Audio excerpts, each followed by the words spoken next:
Quand vous vous perdez dans vos propos, quand vous en dites trop, vous perdez bien plus que le fil de votre pensée. Vous perdez l'attention des autres, vous perdez en clarté, vous ratez votre impact. Et petit à petit, ça grignote votre confiance en vous, votre crédibilité et votre charisme. Vous savez ce moment où vous essayez d'expliquer quelque chose d'important et soudain, vous vous perdez vous-même dans ce que vous êtes en train de dire? Vous commencez avec une idée, puis vous ajoutez une précision, puis un contexte, puis un exemple, puis un autre. Et avant même de vous en rendre compte, c'est la spirale. Vous vous éparpillez, vous tournez en rond. Ah, je vous comprends, ça nous arrive à toutes et à tous. Mais ça s'arrête ici. Parce que dans cette vidéo, je vais vous montrer exactement comment arrêter de trop en dire, comment structurer vos idées sur le moment et parler avec calme, clarté et présence, même sous pression. Parce que dans cette vidéo, je vais vous donner 4 outils concrets, appuyés sur la neuroscience et utilisés par les meilleurs orateurs et oratrices pour vous aider à parler avec structure, présence et impact. Si vous avez déjà eu du mal à être clair quand vous vous exprimez, à trop vous expliquer ou à vous perdre dans vos mots, cette vidéo est pour vous. On va voir ensemble pourquoi ça arrive, comment reprendre le contrôle de votre message et surtout, comment structurer vos idées avec clarté, confiance et charisme. Parce que votre voix mérite d'être entendue, sans avoir à en faire trop, ni de vous excuser d'exister. Comme toujours, il ne s'agit pas de perfection, ni de devenir quelqu'un d'autre. Il s'agit de reprendre votre pouvoir en tant qu'individu et de parler avec impact et charisme, comme je sais que vous en êtes capable, comme vous savez que vous en êtes capable. Salut à toutes et à tous et bienvenue sur ma chaîne. Je suis Laetitia, comédienne et coach en communication et en prise de parole en public. Et je suis ici pour vous aider à parler avec clarté, confiance et charisme sans perdre votre personnalité en chemin. Commençons par le commencement. Vous vous perdez dans vos réponses parce que votre cerveau va plus vite que vos phrases. Vous pensez à tout en même temps.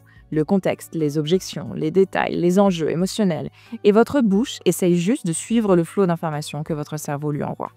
Matt Abrahams, enseignant à l'université de Stanford en communication, explique cela très bien. Quand on vous met au pied du mur, quand on vous surprend dans l'instant, c'est comme si votre cerveau ouvrait trop d'onglets à la fois. Et au lieu de répondre simplement à la question, vous commencez à expliquer tout ce qui l'entoure. Et sous stress, le cerveau ne s'organise pas. Il panique. Les recherches de Mathieu Lieberman en neurosciences sociales montrent que sous la pression sociale, la partie du cerveau qui gère le langage et la structure se met en veille. Ces recherches démontrent que sous la pression sociale, des régions comme l'amygdale et le cortex cingulaire antérieur dorsal s'activent, signalant une menace émotionnelle. Ça diminue l'activité du cortex préfrontal et des zones liées au langage, ce qui affecte la structure, la concentration et la clarté verbale. En clair, le cerveau donne la priorité à la survie physique et émotionnelle. Plutôt, voilà pourquoi vous vous éparpillez ou que vous avez un blanc. C'est pas par manque d'intelligence, c'est de la biologie. Donc, la première bonne nouvelle, c'est ça. Il n'y a rien qui cloche chez vous. Ça arrive à tout le monde. Et ça, c'est plutôt rassurant, non? Ce qu'il vous faut, c'est un interrupteur mental pour passer du mode spirale en mode précision, d'un déversement d'informations à une direction claire. Et ça, les amis, ça nous amène à la structure. Quand vous n'avez pas de structure, votre mode par défaut, c'est la communication ascendante, qui commence par le bas et monte. Vous partez des détails en espérant que l'idée principale finira par émerger à la fin. Mais la vraie clarté et le vrai impact et charisme commencent par le haut. Dites ce que vous voulez dire en premier, puis expliquez, si besoin. Et vous verrez que dans beaucoup des cas, vous n'en aurez même plus besoin d'expliquer. Mais revenons-en à nos moutons, la structure. Je vais vous en donner 2 aujourd'hui. Voici comment faire. Commençons par notre premier outil de structure, la méthode 3-2-1. La méthode 3-2-1 est une façon simple de structurer vos pensées quand vous parlez. 3 idées clés, 2 exemples, une conclusion claire. C'est tout. Elle donne une forme à vos idées, vous empêche de vous éparpiller et vous fait paraître beaucoup plus confiant, même sous pression. C'est un outil mental simple que vous pouvez utiliser dans n'importe quel moment, quand on vous prend au dépourvu, sur le moment, que ce soit pour répondre à une question en réunion ou pour organiser vos pensées clairement quand vous parlez, sous pression. Voici comment ça fonctionne. 3. Commencez avec 3 points clés ou 3 raisons. Ça, c'est les idées principales que vous voulez partager. Ça donne du poids et une direction à votre réponse. 2. Donnez ensuite 2 exemples concrets ou 2 illustrations. Ça ancre votre message et le rend réel et tangible pour votre auditoire. 1. Terminez avec une conclusion ou un message clé. Quelque chose qui résume clairement votre propos et indique que vous avez terminé. Cette structure nous aide à rester concentrés, concis et percutants, surtout quand vous avez tendance à vous éparpiller ou trop expliquer. Elle vous donne de l'espace, de l'air et de l'ancrage, ce qui, en retour, boostera votre confiance, votre estime de vous et votre charisme. Il y a aussi une autre façon de l'utiliser, à l'envers, cette fois-ci, si vous voulez donner une réponse clé plus succincte et encore plus percutante. 1, 2, 3. Quand on vous pose une question ou que vous devez expliquer quelque chose rapidement, un point clé. Quel est le message principal que vous voulez faire passer? 2 types ou des exemples. 3 étapes ou idées. Ça donne à votre cerveau un support immédiat. Par exemple, et pour prendre un exemple concret, si quelqu'un vous demande pourquoi la communication est-elle importante, vous pouvez répondre ça. Un point clé. Elle crée de la confiance. 2 types de situations. La communication en tête-à-tête et en groupe. 3 étapes pour progresser. La préparation, l'état d'esprit et le langage corporel, par exemple. Vous paraissez structuré, clair, calme et charismatique. Si cette vidéo vous a aidé jusqu'ici, faites-le moi savoir en commentant 1, 2, 3, go, juste en dessous. Ou cliquez sur le bouton j'aime pour me dire que ce contenu vous plaît et qu'il vous est utile jusqu'à présent. Et dites-moi, à quel moment avez-vous tendance à vous éparpiller plus? En réunion? Lors d'un pitch? Lors de conversations difficiles? J'ai hâte de vous lire dans mes commentaires. Passons maintenant à notre deuxième outil du jour pour structurer vos idées et être plus clair quand vous parlez.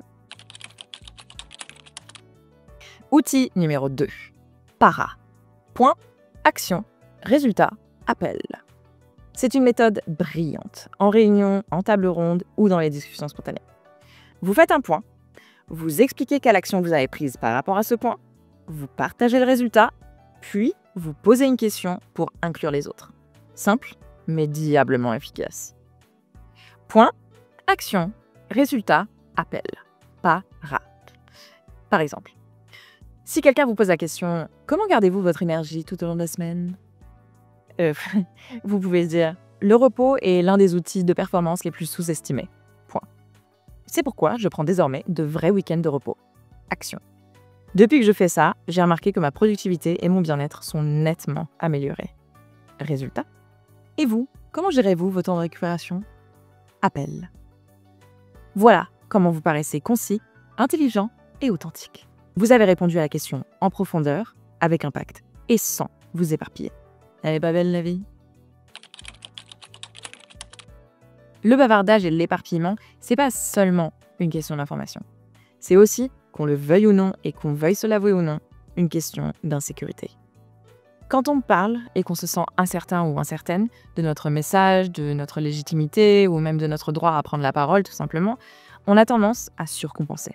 On accumule les explications, les nuances, les récits, le contexte, en espérant que si on en dit assez, on finira par paraître crédible, qu'on finira par être pris au sérieux. Brené Brown appelle ça se cuirasser, ou dit plus simplement, revêtir une armure.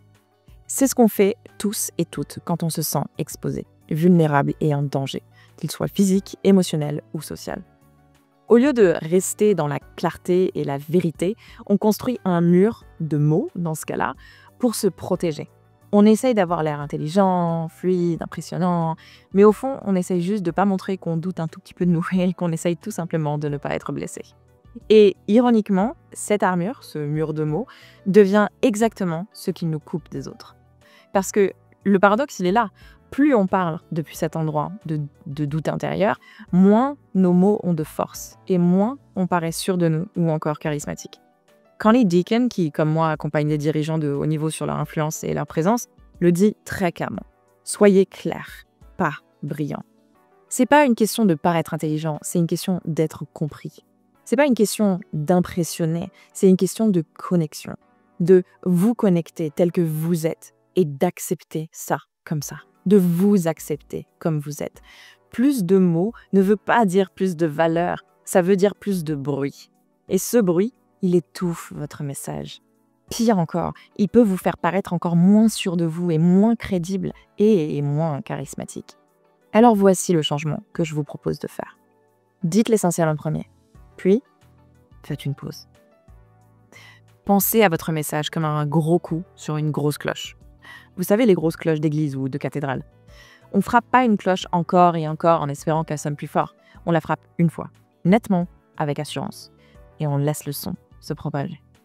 Comme la cloche, après avoir dit votre message clé, après avoir sonné la cloche, laissez-le résonner. Laissez votre présence remplir le silence, au lieu de vous précipiter pour le combler avec d'autres mots. C'est ça qui fera émerger votre puissance. C'est ça qui fera vibrer votre charisme. J'adore la manière dont Paul Mikalev le dit. Si votre message réel est « je me sens pas entendu », alors en dire plus ne réglera pas le problème. Vous devez dire la vérité, une fois, et la laisser atterrir. Parce que la vraie clarté vient du courage, pas de la répétition. Et cette pause, celle-là que vous vous autorisez, c'est là que se trouve votre présence. C'est là que résonne votre charisme.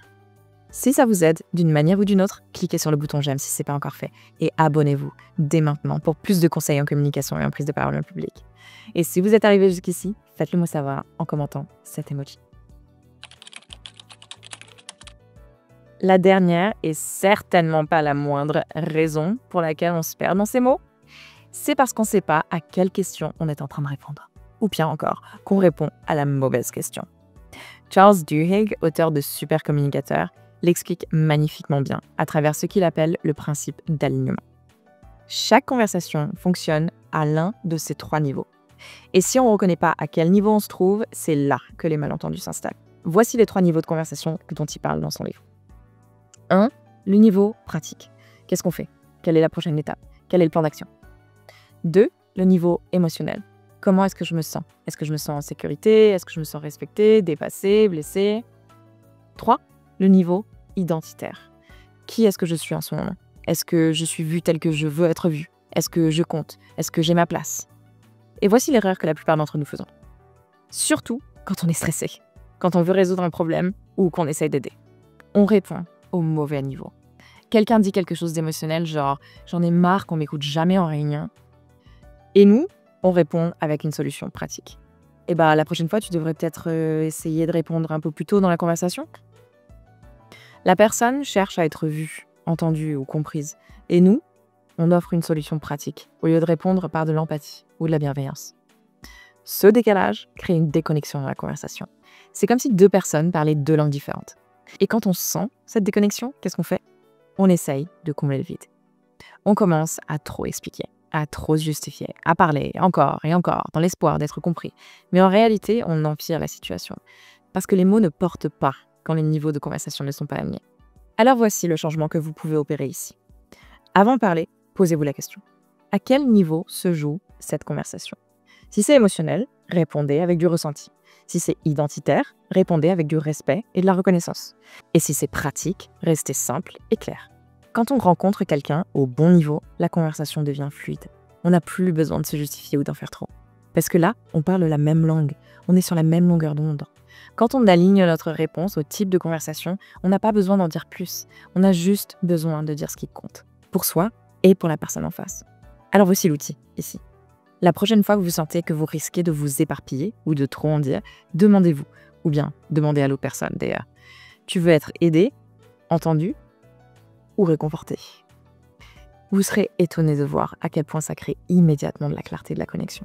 Et en plus, ça vous évite de répondre à côté inutilement et de créer de la déconnexion plutôt que de la connexion, ce qu'on cherche tous, vraiment, si on est honnête avec nous-mêmes. Se mettre au service des autres libère la confiance et le charisme qui sont déjà en vous. Et c'est ça le secret qui fera de vous d'excellents communicateurs. Et voilà, c'est terminé pour aujourd'hui les amis. La clarté, c'est pas un don, c'est une décision. C'est une compétence qui s'apprend et se développe.